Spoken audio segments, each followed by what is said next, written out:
A maioria dos casamentos em Hollywood não sobrevive à fama. A maioria não sobrevive ao vício. E quase nenhum sobrevive a um diagnóstico que muda tudo da noite para o dia. Mas Tracy Pollan não apenas sobreviveu aos 3, como também se entregou completamente.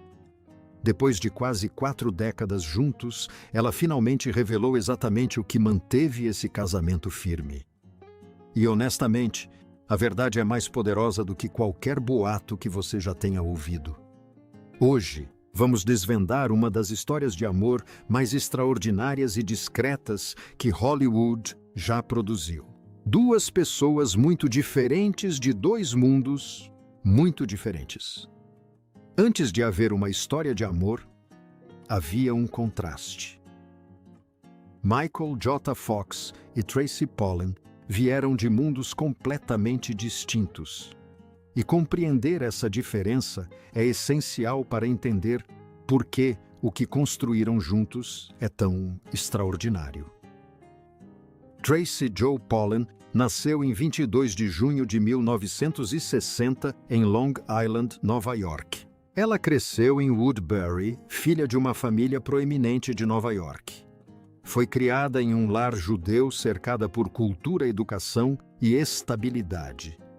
Desde cedo demonstrou uma inclinação natural para as artes cênicas, eventualmente indo para Nova York para seguir carreira de atriz no teatro. Era ponderada, centrada e tinha uma clareza sobre si mesma que era incomum para alguém tão jovem na indústria do entretenimento. Michael Andrew Fox, por outro lado, nasceu em 9 de junho de 1961 em Edmonton, Alberta, Canadá. Ele veio de uma família militar, o que significou mudanças constantes durante sua infância.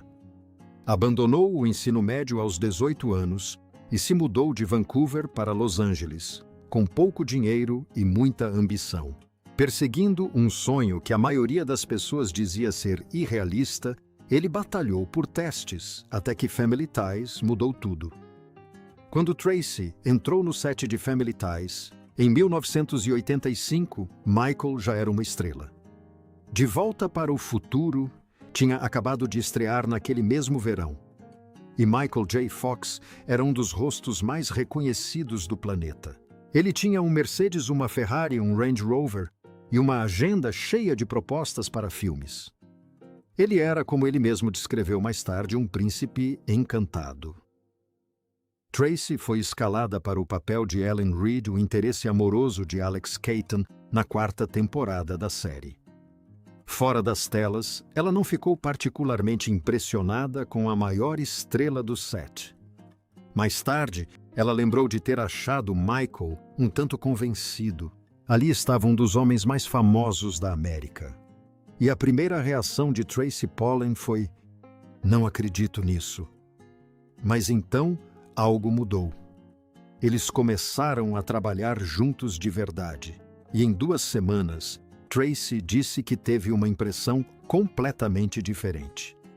A arrogância se dissipou, dando lugar a alguém genuinamente engraçado, surpreendentemente autoconsciente e muito mais inteligente do que a persona de celebridade sugeria. Desde o início, ela contou mais tarde: "A Oprah, eu amei o senso de humor dele e a inteligência. Ele é tão inteligente." Mesmo assim, nada romântico aconteceu. Tracy estava em um relacionamento com Kevin Bacon e manteve tudo estritamente profissional. Após sua temporada em Family Ties Wrapped, ela partiu para outros projetos. Por um tempo, parecia que a história deles começaria e terminaria na televisão em meados da década de 1980. Mas, se Tracy nem sequer se impressionou com ele no primeiro encontro, o que teria acontecido no segundo encontro que mudou absolutamente tudo? A segunda chance que mudou tudo. O destino, o timing ou o que quer que seja, tinha outros planos. Em 1987, Michael e Tracy foram escalados para o filme Bright Lights, Big City, um drama sobre um jovem que se perde na vida noturna de Nova York. Nessa época, Tracy e Kevin Bacon já haviam terminado o relacionamento. Ela estava solteira. Michael percebeu isso quase imediatamente. Eles passaram bastante tempo juntos no set de filmagem. Conversaram, riram e Michael a convidou para sair. O que se seguiu foi um namoro rápido, mas que pareceu completamente certo para ambos. Michael descreveu-o como o tipo de conexão em que você para de representar e começa simplesmente a ser. Para um homem que passou anos interpretando personagens para ganhar a vida e apresentando uma versão cuidadosamente construída de si mesmo ao público, esse sentimento era algo totalmente novo. Ele a pediu em casamento em 26 de dezembro de 1987, um dia depois do Natal. Mais tarde ele disse que a parte mais difícil não foi o pedido em si, porque ele não estava realmente preocupado com a possibilidade dela dizer não. A parte mais difícil foi descobrir o momento certo e garantir que ninguém descobrisse antes. Eles queriam algo privado, algo que pertencesse a eles antes de pertencer ao mundo. Eles se casaram em 16 de julho de 1988 em uma cerimônia interreligiosa ao ar livre no West Mountain Inn, em Vermont. Foi uma cerimônia íntima para os padrões de Hollywood, com a presença de amigos como Dennis Quaid, Meg Ryan e Woody Harrelson. A cerimônia combinou tradições episcopais e judaicas, um reflexo sereno de quem cada um era e um sinal do respeito pela individualidade de cada um que viria a definir tudo o que se seguiu. Michael tinha 26 anos, Tracy, 28. Nenhum dos dois fazia ideia do que estava por vir. Eles eram casados, eram felizes, estavam construindo uma vida juntos. Então, o que aconteceu em seguida, que quase destruiu tudo antes mesmo de começar? O diagnóstico que poderia ter acabado com tudo. Os primeiros anos de casamento, segundo a maioria dos relatos, foram genuinamente felizes. Eles estavam construindo algo juntos, um lar, uma família, uma vida compartilhada. O filho deles, Sam, nasceu em maio de 1989. A carreira de Michael ainda estava a todo vapor. Superficialmente, tudo parecia exatamente como o sucesso deveria ser. Então, em 1991, enquanto filmava Doc Hollywood na Flórida, Michael percebeu algo que o deixou perplexo. Um leve tremor involuntário no dedo mínimo da mão esquerda. Ele tinha 29 anos. Presumiu que não fosse nada. Um nervo comprimido, talvez uma lesão que não tivesse notado, mas não passou. E então, os tremores se espalharam. O diagnóstico veio. Doença de Parkinson de início precoce, uma condição neurológica degenerativa sem cura que afetaria progressivamente sua função motora, sua fala e, por fim, sua capacidade de fazer a única coisa que definira toda a sua vida. Ele chegou em casa e contou para Tracy no mesmo dia. O que Michael descreve sobre aquele momento não é o que a maioria das pessoas esperaria. Não houve pânico da parte de Tracy, nem choro, nem uma longa conversa sobre o que isso significava para o futuro deles. Ela não hesitou. Ela o lembrou dos votos que haviam feito na saúde e na doença. Ela ia passar por isso com ele. Ponto final. Anos depois, ele recorreu a uma metáfora para descrever como ela o fazia sentir. Tracy simplesmente disse: "Você tem uma pedra no sapato. Faremos o que pudermos até você conseguir tirá-la. Enquanto isso, se você mancar por causa da pedra, tudo bem. Você pode segurar minha mão e vamos superar isso. Isso não é pouca coisa. É alguém que escolhe, em tempo real, absorver notícias devastadoras e imediatamente redirecioná-las para algo administrável, não para a negação, mas para um amor prático e realista." Michael manteve o diagnóstico em completo segredo por 7 anos. Ele continuou atuando, dando entrevistas, ganhando prêmios enquanto lidava silenciosamente com uma condição que progredia lentamente. O peso desse segredo carregado por quase uma década era enorme. Tracy não hesitou quando ele lhe contou. Mas o que ninguém comentava era o que acontecia a portas fechadas, e não tinha nada a ver com Parkinson. Era a batalha que ninguém sabia que estava sendo travada. Esta é a parte da história que não é contada com frequência suficiente e é extremamente importante para entendermos quem é Tracy Pollan e o que esse casamento realmente lhe custou. A reação inicial de Michael ao diagnóstico de Parkinson não foi de coragem. Ele foi completamente honesto sobre isso. Em uma entrevista franca com Howard Stern, ele admitiu que após o diagnóstico começou a beber muito, e não o tipo de bebida social de festas de Hollywood que costumava consumir. Ele bebia sozinho todos os dias usando o álcool para anestesiar algo que não sabia como enfrentar. Ele se comportava normalmente em público, enquanto em particular se desmoronava. O homem que milhões de pessoas viam como charmoso e indestrutível estava sentado sozinho com um copo na mão tentando fugir de um diagnóstico que não ia a lugar nenhum. Tracy viu tudo. E em algum momento ela decidiu que ficar em silêncio não era o mesmo que oferecer apoio. Ela o confrontou. Olhou para ele e fez uma pergunta que, segundo ele próprio, o fez abrir as portas para o que havia dentro dele. É isso que você quer. É isso que você quer ser. Essa não é uma pergunta gentil. É um desafio feito com amor. Mas um desafio mesmo assim e funcionou. Michael foi para os Alcoólicos Anônimos. Ele começou a fazer terapia. Parou de tentar fugir do Parkinson e começou a aprender a conviver com a doença. Ele atribuiu todo o mérito a Tracy por tê-lo ajudado a sair daquela situação difícil. Ela o amava o suficiente para lhe mostrar a realidade mesmo quando era desconfortável. Enquanto isso, suas filhas gêmeas Akina e Skyler nasceram em fevereiro de 1995 e sua quarta filha Esme chegou em novembro de 2001. Tracy passou uma década administrando uma família crescente enquanto apoiava o marido em recuperação do vício e de uma doença secreta quase que totalmente sem revelar isso ao público.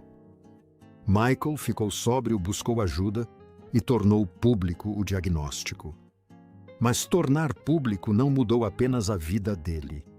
Deu início a algo que nenhum dos dois jamais imaginou construir, tornando público o diagnóstico e construindo algo maior juntos.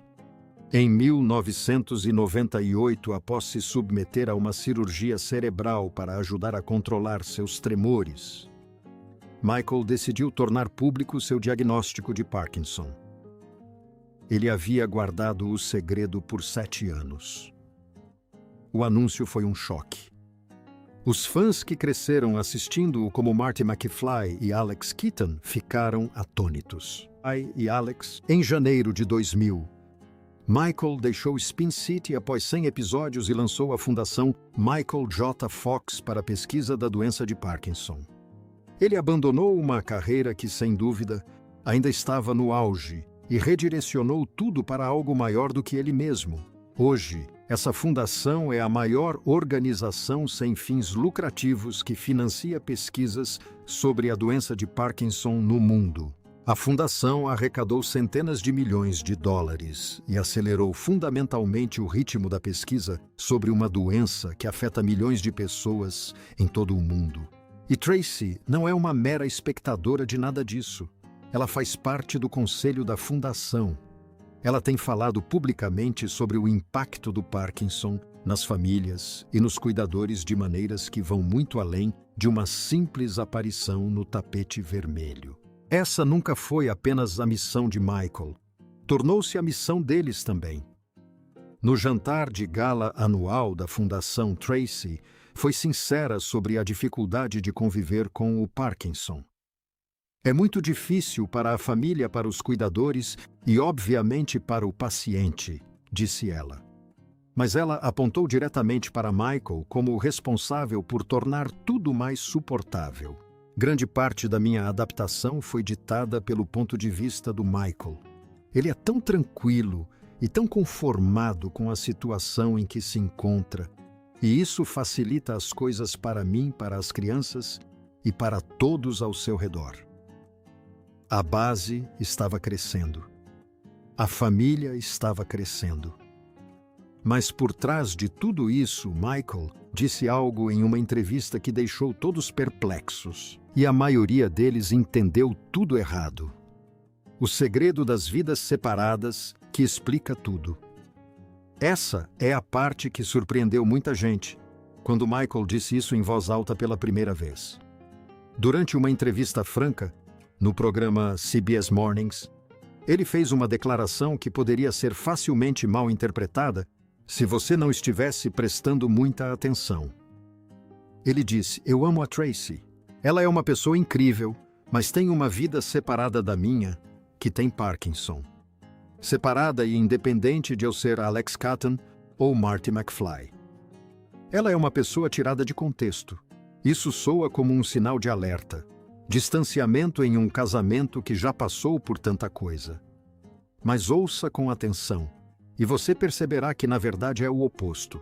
É Michael descrevendo uma das principais razões pelas quais eles chegaram até aqui. Tracy Pollan nunca se deixou absorver pelo papel de cuidadora. Ela manteve sua própria identidade, suas próprias amizades, seu próprio senso de si mesma, como alguém que existe independentemente da doença do marido e de sua fama. Ela não se tornou a esposa de Michael J. Fox gerenciando o Parkinson dele. Ela continuou sendo Tracy Pollan, uma pessoa completa com sua própria vida. Ela sabia quando intervir e quando recuar, quando a presença era o que o momento exigia e quando o espaço era mais importante. Ela não foi sentimental nem teatral em relação ao sacrifício. Ela foi prática e intencional. E essa combinação de se apresentar plenamente, quando importa mantendo o equilíbrio entre esses momentos, é realmente difícil de sustentar ao longo de décadas. Michael também falou sobre o contraste entre suas personalidades.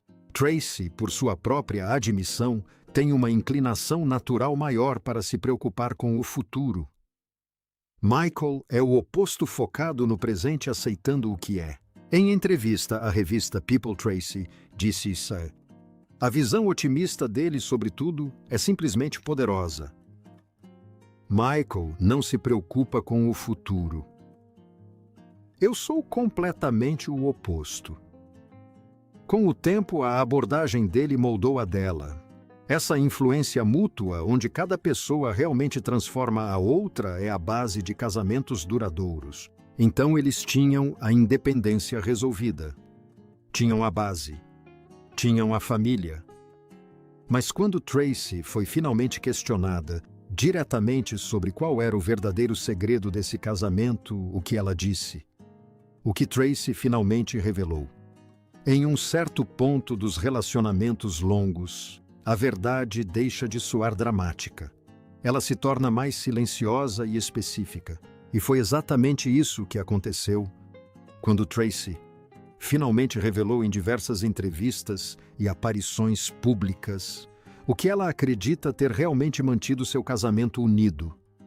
Sem assessores de imprensa, sem narrativa cuidadosamente construída, apenas uma mulher que viveu essa experiência dizendo exatamente o que constatou ser verdade. No baile de gala da Fundação Michael J. Fox, perguntaram a ela qual o segredo para quase 4 décadas de casamento. Ela não recorreu a nada romântico ou cinematográfico. Disse: "Simplesmente vivemos um dia de cada vez." E funcionou. Essa filosofia parece quase simples demais para importar. Mas a simplicidade é exatamente o que a tornou sustentável. Eles nunca tentaram resolver os próximos 10 anos de uma só vez. Em vez disso, eles se concentraram em superar o presente e o futuro, confiando que milhares de decisões comuns e fiéis acabariam se transformando em um casamento extraordinário. Em entrevistas à revista People, ela retornou repetidamente ao mesmo tema: ouvir, de verdade não esperar a vez de falar, não administrar, não conduzir, mas sim ouvir a outra pessoa de fato. Acho que realmente nos ouvimos. Estamos presentes um para o outro quando precisamos. Michael concordou dizendo que Tracy dá à família tudo o que ela precisa e que tudo de bom que vem da família se origina dela. O filho mais velho, Sam, casou-se recentemente com Molly Milstein. E quando perguntaram a Tracy que conselho ela deu a ele, a resposta foi a mesma que ela segue há quase 40 anos. Viva um dia de cada vez. Isso não é um clichê quando vem de alguém que realmente passou por isso pelo Parkinson. De início precoce pela recuperação do vício pela atenção pública implacável, que acompanha a fama nesse nível, e pelas dificuldades comuns que qualquer casamento acumula ao longo do tempo. Quando Tracy diz isso, significa algo porque ela conquistou o direito de dizer. Na cerimônia do Actor Awards de 2026, Michael fez uma aparição surpresa que levou a plateia ao delírio. Ele fez um discurso refletindo sobre sua carreira, sua gratidão e as pessoas que tornaram tudo possível. E quando falou sobre Tracy, ele a chamou de seu maior presente. Contou à plateia que a conheceu durante as gravações de Family Ties e que ela lhe deu 4 presentes. Seus filhos Sam McQueen, Skyler e Esme. E então, com o tipo de humor que sempre definiu a maneira como ele lida até com as coisas mais difíceis, ele acrescentou: às vezes gosto de lembrá-los. Se não fosse pela atuação, eles não estariam aqui. Para o seu 36º aniversário, ele postou uma foto com a legenda: um brinde a uma vida inteira de amor com o amor da minha vida. Tracy respondeu: mesmo lugar, ano diferente, não mudamos nada. Essa é toda a história em 2 frases. Mesmo lugar, ano diferente, ainda escolhendo um ao outro. E depois, de tudo o que passaram, a fama. O diagnóstico. Os anos de segredo, as batalhas travadas, a portas fechadas. O fato de tudo se resumir a algo tão simples é talvez o mais impactante de tudo. O que Michael J. Fox e Tracy Pollan construíram não é um conto de fadas. É algo mais difícil, mais real e, no fim, muito mais impressionante do que um conto de fadas. É um casamento que foi testado pela vertigem da fama repentina, por um diagnóstico que teria destruído a maioria das pessoas por anos de segredo, e a tensão que o acompanha pelo vício pela vida pública e pelo lento desgaste físico de uma doença degenerativa. E assim se manteve. Manteve porque 2 pessoas continuaram tomando a mesma decisão repetidas vezes ao longo de quase 4 décadas. Ouvir, estar presente e dar espaço uma à outra para se manterem íntegras e viver um dia de cada vez. Tracy não revelou nenhum escândalo. Ela não expôs nenhuma rachadura na base ou um segredo que mudasse a história. O que ela revelou é algo ainda mais difícil de manter do que qualquer reviravolta dramática. Firmeza. Compromisso que não se impõe. Amor que se manifesta silenciosamente, constantemente e sem precisar de plateia. Se esta história te impactou de uma forma diferente do que você esperava, é porque essa é a intenção. As histórias verdadeiras sempre são assim. Inscreva-se para não perder a próxima. Deixe um comentário abaixo dizendo qual casal de celebridades você acha que tem uma das histórias de amor mais subestimadas de Hollywood. Nós lemos todos os comentários.